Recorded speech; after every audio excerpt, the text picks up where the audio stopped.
Ya, kita akan kembali berdialog masalah muktamar dari Partai Kebangkitan Bangsa. Bang Effendi Ghazali, biasanya yang menarik dalam sebuah muktamar itu adalah pemilihan dari ketua umum yang baru begitu ya. Tapi nampaknya ini dalam muktamar kali ini langkah Caimin untuk menjadi ketua umum dalam Partai Kebangkitan Bangsa ini nampaknya akan mulus kan ya. Lalu apa yang menarik dalam muktamar kali menurut Anda? Iya, mungkin dua hal yang perlu lagi-lagi dalam sisi konteks ya, kontekstualnya muktamar ini. Yang pertama, kita lihat lagi-lagi tadi ini persoalan Anda kalau bicara soal keberhasilan, orang mau nggak mau harus mengakui keberhasilan Muhaimin Iskandar sebagai pimpinan, dalam arti kan begitu cepat memutuskan pada waktu itu ketika orang masih tarik-menarik antara kandidat yang ada. Sesudah Nasdem langsung PKB, kalau saya tidak keliru langsung mengatakan mendukung Jokowi, dan ternyata itu terbukti benar ya. Pada saat ini paling tidak realitas politik pada saat ini mengatakan pilihan itu benar. Lalu berdasarkan juga hasil muktamar mereka di Semarang yang mulai melahirkan tokoh-tokoh muda gitu, rasanya semangat itu masih ada sampai saat ini, sehingga gabungan dari dua itu, perasaan aura lagi menang ditambah dengan anak-anak muda yang tampil. Jadi mungkin yang perlu dicatat, apakah mereka saat ini misalnya betul-betul menginginkan ada, katakanlah kalau ada pembaruan mungkin di level sekjen sekiranya begitu ya, untuk Pak Imam Nahrawi, bagaimana bursa sekjen yang muncul misalnya, kalau itu dianggap penting. Tapi pada bagian lain mungkin jauh lebih banyak saya melihat ini dari tokoh-tokoh yang tampil. Sebelah kita ini kan sedang ada Pak Joko Widodo lagi berbicara, Pak Yusuf Kalla juga akan berbicara. Jadi nanti arahnya dua. Yang pertama, bagaimana menjadikan PKB ini antara lain lebih kuat lagi, kapan perlu bisa mengalahkan. Di atasnya siapa lagi saat ini gitu. Gerindra, Golkar. Jadi lompat nih. Gerindra dilompati, Golkar target selanjutnya untuk dikalahkan. Apa karena kebetulan lagi lagi berusaha juga menaklukkan Golkar dalam kerjasama di parlemen misalnya, maka Golkar dijadikan benchmark. Nah, pada bagian lain juga ada topik-topik seperti ini, revolusi mental. Nanti ada Yusuf Kalla kalau tidak salah akan membawakan jadi lebih kepada acaranya saja yang menarik ya? Kemandirian bangsa, nggak barangkali gini, memberikan apa yang akan menjadi program kerja dari PKB selanjutnya untuk menjadi partai yang lebih kuat. Dan dengan penuh kejutan ya, apakah ini dinilai terlalu ambisius atau tidak, tapi bagaimana menuju ke situ, lalu bagaimana kontribusinya terhadap koalisi ini. Karena pada bagian lain kan ada dua isu yang cukup serius sekarang. Yang pertama, apakah betul mereka yang nanti di struktur partai, khususnya pada jabatan-jabatan eksekutif tertentu itu tidak boleh masuk ke bursa menterinya Pak Joko Widodo yang lagi pidato misalnya. Kalau itu terjadi, bagaimana PKB mensiasatinya misalnya itu juga hal yang penting. Oke, baik. Kalau Pak Fahri, mungkin Anda memiliki catatan tersendiri masalah muktamar yang digelar di Surabaya pada hari ini. Saya kira ada sesuatu yang paradigmatik ya. Kalau Muhaimin sudah dipastikan akan menjadi ketua umum lagi gitu. Dan mungkin untuk ketiga kalinya tidak mungkin. Nah, ini yang menyebabkan kemudian pola dinasti ya di dalam kontrol politik menjadi tidak mungkin terjadi gitu.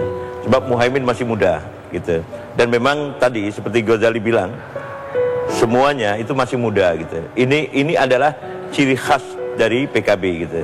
Anak-anak Muhaimin mungkin paling besar umur 20 tahunan gitu, yang paling besar. Dan tidak mungkin dia bisa masuk partai dan langsung memimpin gitu. Nah, jadi dalam segi ini saya mendukung proses muktamar yang berlangsung sekarang ini, karena yang bertahan itu adalah anak-anak muda gitu. Nah, yang kedua, tetapi begini, saya mau mengusulkan kepada Muhaimin supaya juga dia harus ya memberikan respek kepada keluarga Abdurrahman Wahid gitu. Itu sangat penting. Tanpa Abdurrahman Wahid tidak ada PKB dan tidak ada Muhaimin. Iya. Sejauh ini menurut Anda apakah sudah cukup memberikan respek begitu kepada keluarga Gus Dur? Saya kira masih sangat problematik. Hubungan mereka masih sangat problematik. Kalau pandangan Anda secara pribadi begitu, karena kan masih ada juga yang menilai bahwa PKB di bawah Muhaimin ini ternyata tidak bisa mengakomodir keinginan dari kelompok Gus Durian gitu. Iya, betul. Saya dengar malah ada yang menyebutkan dirinya Gus Durian itu kemudian melakukan gerakan-gerakan yang semacam protes gitu.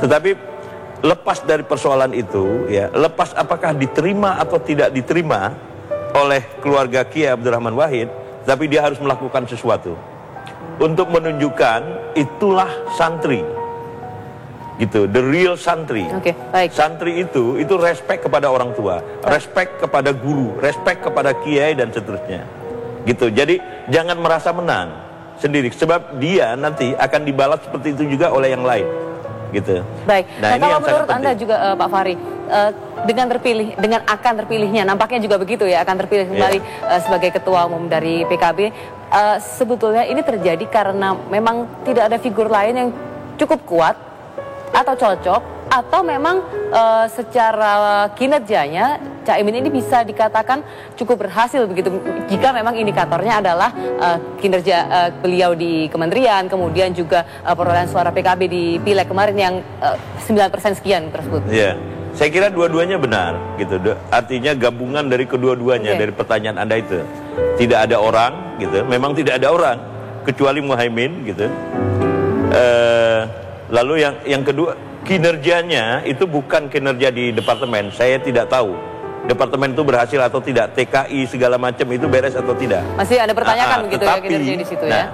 Tetapi maksud saya, kalau kinerja politiknya berhasil, artinya suara partai, suara PKB naik 2 kali lipat. Tentu ada peranan kelompok-kelompok lain ya. Misalnya PKNU kembali ke PKB. Lalu kemudian ada Roma Irama, lalu kemudian ada Mahfud MD dan seterusnya gitu. Ahmad Dhani. Ya. Ahmad Dhani masuk ya?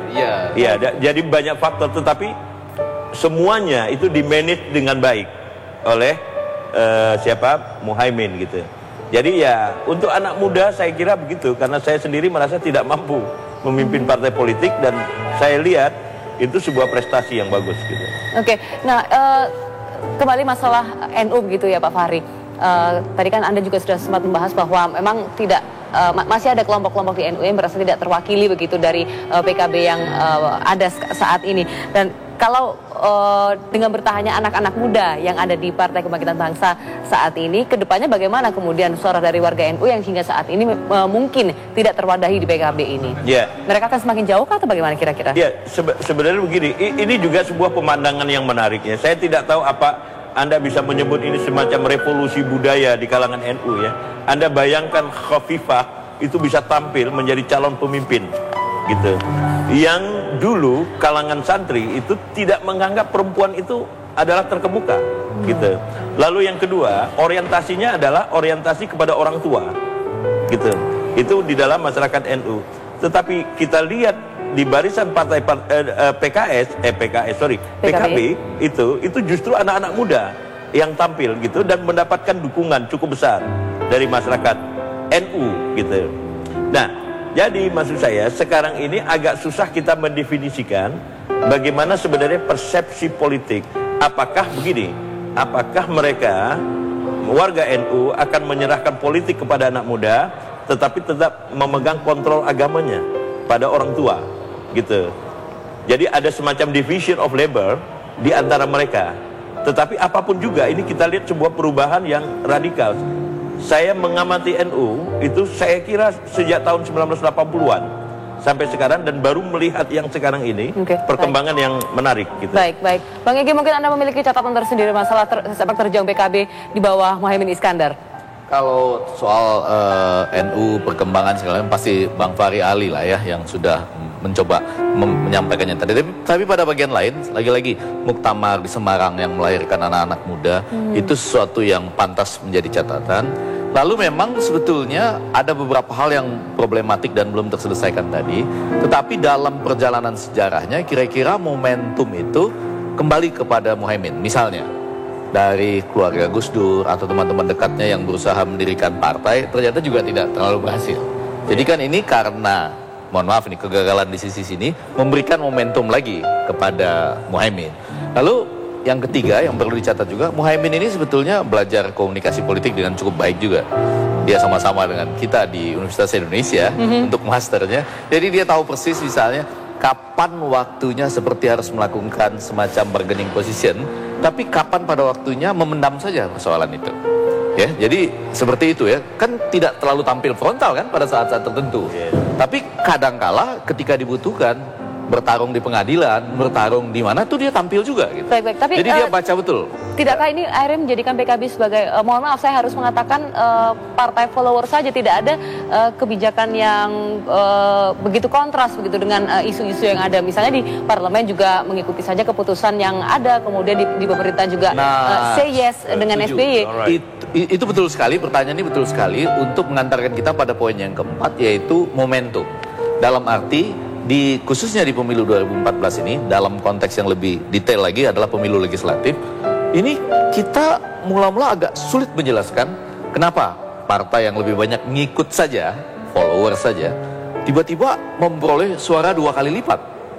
Itu kan agak sulit dijelaskan, sehingga semua orang pakai teori Roma Irama efek gitu ya. Kemudian kembalinya teman-teman NU, ada juga yang mengatakan, saya agak percaya pada teori begitu, ketika mereka terlalu dianggap tidak terlalu sukses, yaitu partai-partai yang berbasis Islam, kan dalam banyak survei dianggap kecil.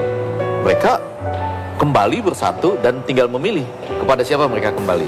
P3, PAN, dan ternyata PKB yang paling banyak menangguk hasil dari kembalinya itu. Bolehlah tentu kita masukkan lagi-lagi ya, ada Roma Irama, ada juga Ahmad Dhani dan lain sebagainya yang jadi berpaku pada figur-figur terkenal yang ditaruh di situ. Tapi lagi-lagi momentum 2014 itu legislatif itu perlu dicari penjelasannya dengan sangat baik untuk kemudian membuat kita memahami ke depan seperti apa PKB dengan anak-anak muda ini yang pasti masih anak-anak muda sekarang, dengan tetap lagi-lagi tadi menghormati mereka yang duduk di di majelis atau dewan-dewan tertentu yang terkait dengan NU, hubungan dengan NU, agama dan lain sebagainya. Tapi penjelasan kita di seputar itu agak penting untuk menentukan selanjutnya apakah dengan Jokowi nanti mereka juga akan menjadi follower saja misalnya. Baik. Nah, nanti ini kita akan bahas lebih lanjut begitu di segmen berikutnya. Bagaimana PKB nanti di kabinet yang akan disusun oleh Pak Joko Widodo dan juga Yusuf Kala. Di segmen berikutnya kita akan membicarakan ini.